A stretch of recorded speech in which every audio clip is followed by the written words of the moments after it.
سفيرka Somaliland u fadhiya dalkan Sweden Ambassador Zakariya Xasan Wacaise ayaa ka hadlay aqoonsiga Somaliland ee ka heshay dalka Israa'iil oo noqday dalkii ugu horeeyay caalamka ee aqoonsada Somaliland. سفيرka ayaa si weyn ugu amaanay madaxweynaha Somaliland Dr. Cabdiraxmaan Maxamed Cabdullaahi Ciro talabada diblomaasiyadeed ee qaaday taasoo uu ku keenay muddo sanad gudihii aqoonsiga Somaliland ay raadinaysay muddada 35 sanadooda. xafiiska Somaliland ee dalka Sweden iyo safiirka ayaa soo bandhigay waxqabadkii diblomaasiyadeed ee xukuumadda madaxweyne Ciro ee sanadkii la soo dhaafay ay ka qabatay dalka Sweden. warbixin dheer oo safaaraddu ay kaga hadashay talaabooyinkii diblomaasiyadeed iyo guulihii ay ka gaadheen dalka Sweden ayaa u qornaa sidana. intii lagu jiray sanadkii 2025 ay jirtay xukuumadda cusub ee Dr. Cabdiraxmaan Maxamed Cabdullaahi Ciro, xafiiska wakiilka Somaliland ee Sweden waxa uu gaadhay horumar muuqda oo la taaban karo, gaar ahaan dhinacyada kor u qaadista joogitaanka siyaasadeed ee Somaliland, xoojinta xiriirka laba geesoodka ee Somaliland iyo Sweden, ballaarinta ka qaybgalka siyaasadeed ee heer Yurub, ka qayb qaadashada horumarinta siyaasadda arrimaha dibadda ee qaranka, adkeynta midnimada jahliyadda iyo bixinta adeegyo qunsuliyadeed oo lagama maarmaan ahaa iyadoo loo marayo ka qaybgalka baarlamaan oo joogto ah, dadaalo diblomaasiyadeed oo heer sare ah, barnaamijyo si nidaamsan loo qorsheeyay oo lagu xoojinayo wadajirka bulshada iyo adeegyo qunsuliyadeed oo hufan. xafiisku waxa uu si muuqata u xoojiyay sumcadda Somaliland ee dal xasiloon oo dimuqraadi isla markaana lagu kalsoonaan karo. warbixintan waxa ay si faahfaahsan u soo bandhigaysaa hawlihii iyo guulihii la gaadhay muddadii warbixintan oo ahayd warbixin dheer oo safaaraddu ay kaga hadlaysay waxqabadkoodii sanadkii xukuumadda Dr. Cabdiraxmaan Ciro ay jirtay ayaa lagu sheegay inkastoo horumar la taaban karo la gaadhay, haddana xafiisku waxa uu ka shaqeeyay baahi qunsuliyadeed oo sii kordhaysa, hagitaan cad oo ku saabsan shuruudaha fiisaha elektarooniga ee Soomaaliya ee Somali Visa oo saameeyay muwaadiniin safar taasoo ay xafiiska ama safaaradda Somaliland ee dalkan Sweden ay si weyn uga howlgashay sidii ay dadka u caawin lahayd muwaadiniinta ama sidii loo hor istaagi lahaa in fiisaha la weydiiyo, taasoo safaaraddu ay guulo waaweyn ka gaadhay. warbixintan ay soo diyaarisay safaaraddu ee ku saabsan waxqabadkii xukuumadda Dr. Cabdiraxmaan Maxamed Cabdullaahi Ciro muddadii sanadka ay jirtay ay ka qabatay dalka Sweden ayaa waxaa hordhac looga dhigay warbixinta oo qodobo loo sameeyay. qodobka koobaadna waxa uu dhigayay sidana. warbixintani waxa ay bixinaysaa dulmar dhammaystiran oo ku saabsan howlaha siyaasadeed, diblomaasiyadeed iyo kuwa la xiriira jahliyadda ee xafiiska Somaliland ee diblomaasiyadeed uu bixiyay ama uu fuliyay sanadkan dhamaaday ee 2025. waxay ka turjumaysaa waajibaadka xafiiska ee hirgelinta himilooyinka siyaasadda arrimaha dibadda ee Somaliland, xoojinta xiriirka laba geesoodka kobcinta midnimada qaran ee jahliyadda dibadda ku nool iyo hubinta bixinta adeegyo qunsuliyadeed oo hufan oo la isku halayn karo. qodobka labaad ee warbixinta ayaa dhigaya ayaa ka hadlaya booqashadii rasmiga ahayd ee wasiirada Sweden intii lagu jiray sanadkan 2025. warbixintan waxay ka hadashay booqasho rasmi wasiiro Somaliland ka tirsan ay ku yimaadeen dalkan Sweden, waxaana hogaaminayay wafdiga ka socday Somaliland oo kamid ahaa wasiirka cadaaladda iyo wasiirka dhalinyarada iyo ciyaaraha. booqashadan waxaa lagu hirgeliyay barnaamij si xeel dheer loo soo diyaariyay oo si buuxda isugu soo dibiriday xafiiska Somaliland ee dalka Sweden. wafdigu waxa uu ka qayb galay aqoon isweydaarsi socday 2 maalmood kaasoo ay kaga soo qayb galeen hay'ado kala duwan oo Swedish isla markaana uu kamid ahaa gudoomiye ku-xigeenka baarlamaanka Sweden. sidoo kale kulan rasmi ayaa la yeeshay madaxa qaybta gargaarka ee hay'adda Sweden u qaabilsan iskaashiga iyo horumarinta caalamiga ee SIDA, madaxa Afrika iyo madaxa Soomaaliya iyo Somaliland. dhammaan kulamadu waxa ay ku qabsoomeen jawi isfaham, wadatashi iyo aragti ku salaysan mustaqbalka, taasoo keentay in safgarad ku saabsan qodobkii ajendaha. wasiiradii booqashada ku yimi ayaa si gaara u ammaanay doorka firfircoon ee xafiisku Somaliland ee dalkan Sweden oo ku leeyahay xoojinta iskaashiga hay'adaha Swedishka ah. booqashadani waxay si weyn u xoojisay wada hadalka laba geesoodka ah, isla markaana waxay saldhig adag u noqotay iskaashi hay'adeed oo waara. qodobka saddexaad ee warbixinta ka qaybgalka siyaasadeed ee Sweden iyo heerka Yurub. intii lagu jiray sanadkii 2025 xafiiska Somaliland ee dalka Sweden waxa uu gaaray horumar la taaban karo ku saabsan adkeynta taageerada siyaasadeed ee Somaliland ku haysato Sweden iyo guud ahaan fagaaraha siyaasadeed ee Yurub. 8 kulan oo si xeeladaysan loo qorsheeyay ayaa la yeeshay xubno ka tirsan baarlamaanka Sweden. wadahadalladan joogtada ah waxa ay horseedeen natiijooyin muuqda oo ay ka mid yihiin 2 su'aalood oo rasmi ah oo loo gudbiyay dawladda Sweden iyo xiriir toos ah oo la yeeshay wasiirka arrimaha dibadda ee Sweden. waxaa sii xoogaystay iskaashiga hay'adeed ee Somaliland iyo Sweden iyadoo loo marayo kooxda saaxiibtinimada Somaliland ee baarlamaanka Sweden kuwaas oo ka kooban 125 xildhibaan oo ka tirsan baarlamaanka Sweden kuwaas oo loo yaqaan saaxiibada Somaliland isla markaana u dooda qadiyadda Somaliland taasoo gudoomiye u yahay mudane Magnus oo xildhibaana halka mudane Marcos oo xildhibaanana uu ka yahay gudoomiye ku xigeen. madashani waxa ay wali tahay aalad istiraatiiji ah oo muhiim u ah kor u qaadista muuqaalka siyaasadeed ee Somaliland iyo Sweden iyo waliba midowga Yurub. dood baarlamaan oo ku saabsan Somaliland ayaa loo qorsheeyay Janaayo ama bisha January ee sanadkan bilaabmaya ee 2026. guul istiraatiiji ah ayaa sidoo kale laga gaaray booqasho rasmi ah oo Somaliland ku yimaadeen ama ay ku tageen wafdi ka kooban 4 xildhibaan oo ka tirsan baarlamaanka Sweden iyo mas'uuliyiin fulineed oo ka socday 3 xisbi siyaasadeed. wafdigu waxa uu si madax bannaan u qiimeeyay nidaamka dimuqraadiyadeed, xasiloonida siyaasadeed, xaaladda amni iyo waliba ka go'naanta Somaliland ee sinaanta jinsiga. natiijooyinka qiimeynta waxa ay noqdeen tixraac lagu kalsoonaan karo oo caddayn ku salaysan kuwaasoo kaabaya dadaalada socda ee ka qaybgalka baarlamaanka. qodobka afraad ee warbixintan ee waxqabadkii xukuumadda Somaliland ee Dr. Cabdiraxmaan Maxamed Cabdulaahi Ciro sanadkii ay jirtay ee laga qabtay dalka Sweden ayaa wuxuu ku qornaa sidan: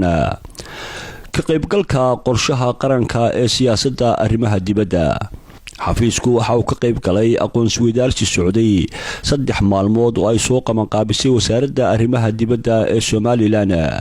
aqoon-isweydaarsigu waxa uu ahaa mid qoto dheer, si wanaagsan loo habeeyay,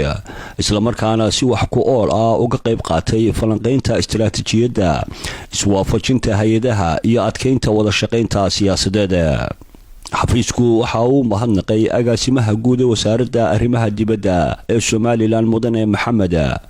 iyo guud ahaan hoggaanka iyo shaqaalaha farsamada ee wasaaradda, isagoo mar kale xaqiijinaya sida ay uga go'an tahay taageeridda hirgelinta wax ku oolka ah ee istiraatiijiyadda cusub ee siyaasadda arrimaha dibadda Somaliland. adeegyada qunsuliyadda iyo bulshada wakiilada sharciyeed ee dokumentiga qaanuunka ah. qodobkan ee soo socda shanaad ayaa lagaga hadlay dokumentiyada ama sharciyada iyo adeegyada ay xafiiska Somaliland u fududeeyaan ama u fuliyaan muwaadiniinta reer Somaliland ee ku dhaqan dalkan Sweden. qodobkana waxa uu dhignaa sidan: intii lagu jiray muddada warbixinta qiyaastii 70 wakiil sharciyeed oo power attorney ayaa loo diyaariyay loona farsameeyay muwaadiniin Somaliland oo aan awoodeyn inay u safraan Somaliland. dokumentiyadani waxa ay fududeeyeen soo saarista shahaadooyin sharci ah iyo dokumentiyo maamul oo la xaqiijiyay. dokumentiyada ay samayso safaaradda Somaliland ee dalkan Sweden ayaa ah warqado wakiil ah oo dadka halkan jooga ay dadkooda oo wadankii ku nool Somaliland ay u dirsan karaan inuu wakiil uga yahay dhul ama hanti ama guri uu wadankii ku leeyahay. warqadahan waa warqado sharci ah oo dawladda Somaliland ay aqoonsan tahay, dawladda Sweden ay aqoonsan tahay. howlahan waxaa si dhow loola fuliyey mudane maxamed iyo waaxda sharciga kuwaasoo muujiyey xirfad sare wada shaqayn wanaagsan iyo hoggaansanaan nidaamka iyo habraacyada la dejiyey adeegyada fiisayaasha ay Somaliland bixiso ayaa lagu sheegay warbixinta xaggeeda dambe intii lagu jiray sanadkan 2025 xafiiska waxa uu soo saaray qiyaastii 80 fiise gelitaana kuwaasoo ay ka mid ahaayeen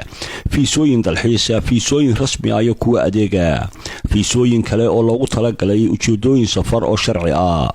dhammaan codsiyada fiisaha waxa loo farsameeyay si waafaqsan xeerarka habraacyada iyo nidaamyada maamul ee la dejiyay iyadoo la hubinayay hufnaan saxnaan iyo hoggaansanaan buuxda warbixinta dheer ee aynu ku eegaynay waxqabadkii xafiiska Somaliland ee dalka Sweden ayaa kadib waxa ka hadlay safiirka Somaliland u fadhiya dalkan Sweden ambassador Sakariya Xasan Wacayse waxqabadka xukuumadda ee sanadka ay jirtay isagoo sidoo kalena ka hadlay aqoonsiga Somaliland ee ka heshay dalka Sweden isagoo hadalkiisina sidan ku bilaabay السلام عليكم ورحمة الله وبركاته marka hore waxaan leeyahay on salaamaya dhammaan shacbweynaha Somaliland iyo qaranka jamhuuriyadda Somaliland oo ka koob yahay madaxweynaha qaranka jamhuuriyadda Somaliland Cabdiraxmaan Maxamed Cabdilaahi iyo madaxweyne ku-xigeenka Maxamed Cali Cabdi iyo dhammaan hay'adaha qaranka baarlamaanka gudoomiyaha baarlamaanka gudoomiyaha golaha guurtida golaha wasiirada dhammaan shacbweynaha Somaliland si gaar ah waxaan u salaamayaa wasaaradda arrimaha dibadda wasiirka iyo agaasimahaba maanta waxa aan jeclahay in aan khudbadayda iyo hadalkayga iyo soo jeedinta ku bilaabo Allahu akbar wax badan ayaa aynu maxayday lahayn gool iyo meel aynu ku sii jeedno muddo dheer bay nagu qaadatay muddadii dheereed ee inagu qaadatay ilaahay xamdigii waxa uu u fududeeyay oo ku guuleystay xukuumadda aan ka mid ka ahay maanta xukuumadda wadajir iyo waxqabad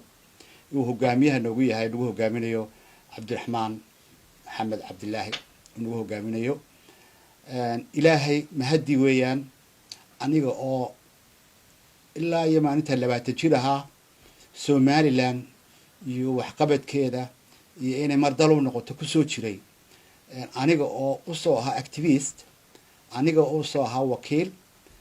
maanta in ilaahay igu simay inaan qaran jira oo la aqoonsan yahay oo ahay ambassador safiir u ahay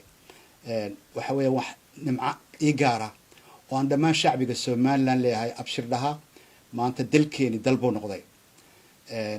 waxaynu maqlaynaa waxyaalo badan oo hareereyna ka dhacaya laakiin waxa iyaduna farxad weyn ini ah in aan arko bulshadeedii oo runtii markii aan daawanayay aan ilmada xidsan weeyaan nin weyna markaan daawaday dhalinyartii dhalatay 19 waqtiga aan qaranimada dib loo soo noqday rag iyo dumar markaan daawaday waa yeelkeenii u soo joogay waxyaalihii dhibta badnaa ee soo dhacay ee dalkan halgankii uu soo marayay iyo farxadda ka muuqatay waxaan ku farxay midnimada iyo sida ay uga go'an tahay shacbiga Somaliland ay u tuseen riyada aynu lahayn inaynu qaran noqono inaan ahayn wax ku kooban xukuumad iyo siyaasi sida ay ku andacoon jireen dadka cadowga ah amba dadka aan Somaliland rabin ee aynu tusnay maxay dad rugmanaya oo kale ay noqdeen maxay ummadda isku soo baxday farxad ay muujiyeen waxaan jeclahay halkan laftigeeda inaan uga hambalyeeyo oo nidaahdo wad mahadsantihiin xukuumadda iyo shacbiga Israa'iil oo runtii gartay inay Somaliland tahay dal mudan in la aqoonsado taas oo ah dariiqii ay mareen 1960kii afshan iyo 60 sano ka hor ay dawladda Israa'iil dawladdii ugu horeysay ee aqoonsata Somaliland walaalayaal waxa ku soo jira tan waa bilow waxa ku soo jira wadamo fara badan oo in aqoonsan doona aqoonsiguna isaguna hawshiisa wuu wataa iyo dhibteedana way imanaysaa dhibta aan uga baqanayn shacbigayga Somaliland haddana waxaan arkayay dad ku hadlaya af aqoon-yahan dad huwan shaar diimeed oo shacbiga intaa leeg iyo hawsha intaa leeg farxadda intaa leeg ee ummadaasi gashay iyo xukuumadda hiiskaga dambeeyay Somaliland madaxweyneyaal ha noqdaan guddoomiyaal baarlamaan ha noqdaan intaasoo dhan qorisku dhiibka ahayd ee maanta ilaahay diblomaasiga waxaan leeyahay somaliland way ducaysan tahay markuu inoo yimi cabdiraxmaan maxamed cabdilaahi ciro oo ah intii uu hawshaa waday inaguna aan ku mashquulsanayn qaar badan oo inaga midi waxyaala kale iyo xaguu joogaa shaqadii laydin hayay aad arkaysaan marka aad aragtaan dowladdiina oo maanta wax ku mashquulsan amba xidhiidhkii aad doonaysa aad ka weydaan waxaad ogaataan tan imanka maanta aynu usoo wada baxnay ee naga wada farxisay iyo qaar kale oo fara badan in lagu jiro aniga laftigayga Sweden jooga ee ambassadorka ah shaqooyin kuwa la mid ah oo aanan bulshada la wadaagin ayaa jira oo runtii dalkan Sweden imanka sanadkii ugu dambeysay shaqooyin aad u fara badan baan wadnay insha Allahna waxaan rajaynaynaa imanka sanadkan marka uu bilowdo kullay maxaadeen warfidiyaha Barkad Cabdilaahina la wadaaga hon cable TV in maxaadeen wax badan oo ay Sweden noqoto wadamada ku soo biiraya aqoonsiga Somaliland maxaadeen ka sugan adduunyada Sweden iyadoo horena u ahayd 60kii dalalkii kamid ahaa inay aqoonsadeen Somaliland taariikhdaas la isla wada hayno waxay diir sheegaya oo la wadaagaya Sweden waxaan ku leenahay saaxiibo aad u fara badan xildhibaano aad u fara badan oo tiradooda jeclayna halka ka sheego ganacsatayaal media saxaafad intuba aanu si toos ah u wada xiriirinay shaqadoodiina way socotaa waxa lagu jira waqtiyo fasaxi ah insha Allah 15 January wixii ka dambaysa ayaad iyagana jawaabahooga maqli doontaan waxaan leeyahay shacbiga Somaliland meel kasta ay joogaan hambalyo waxaan xasuustaa dooniya dadkayga inaan xasuusiyo anu waxaan ardaydii wax ka baranaysay iyo markii dugsiga sare ka baxeen la yiri xamar taga walaaladay saaxiibaday waxay ku aasayn jasiira waxa laga dhisay halkan la yiraahdo Turkish Soomaaliya la yiraahdo taariikhda markii la duugayo waxaan jecelahay nimanka xamar jooga ee la Somaliland walaalaan nahay waxyaalihii ugu dambeeyay marka taariikhaha laga tago waxa ay ku gumeeyeen oo ay dhibeen hooyada 7 caruur wadata ee wadankeedii doonaysa inay tagto ee lagu yiri fiisa qaado Soomaaliya oo fiisihiina loo sameeyay mukhallas oo halka magaalada tuulooyinka lagu iibinayo oo intay tagto maxamed imaaraadka amba ay timi Addis halka dad xoog iyo tigidhadooda kaga baabeen kuwaas maanay Soomaali ahayn waxaynu ognahay qofka qurba joogaba oge hooyada 7 caruur leh inay ugu jirtay hagbad amba muddo 2 sano ah si lacagta wadankooda ugu soo booqato war miyadan ogeyn dadkaasi mar aleedahay waa iga mid baahayn inay yihiin dad Soomaaliya haddaan kula Somaliland ba ka bax inay bini'aadam Soomaaliyiin Soomaaliman haddaad ka baxday inay muslim yihiin miyadan ogeyn sidii ku faanayay marka maanta ilmada iyo xaaska waxa weeyaan Somaliland way ka kortay diyaarna waa nahay intii horena aad baan ugu diyaarsanahay laakiin anagu haddii gacantan aad ku seetaan qoriga anaguna 10 qoraan sidanaa ummadan khalqigii aad arkaysay oo ka midaysan Somaliland ayaa jirta marka riyada iyo wixii aad ku soo cunteen ee aad ummadan dambiga aad ka soo gasheen oo filaya inuu muddo badan daba socon doono ka istaghfirullah ayaa idin leeyahay waxaan idin leeyahay anagu waxaan nahay dad qable dad aan dib u eegin wixii soo maray hore u socda horaan u socon doona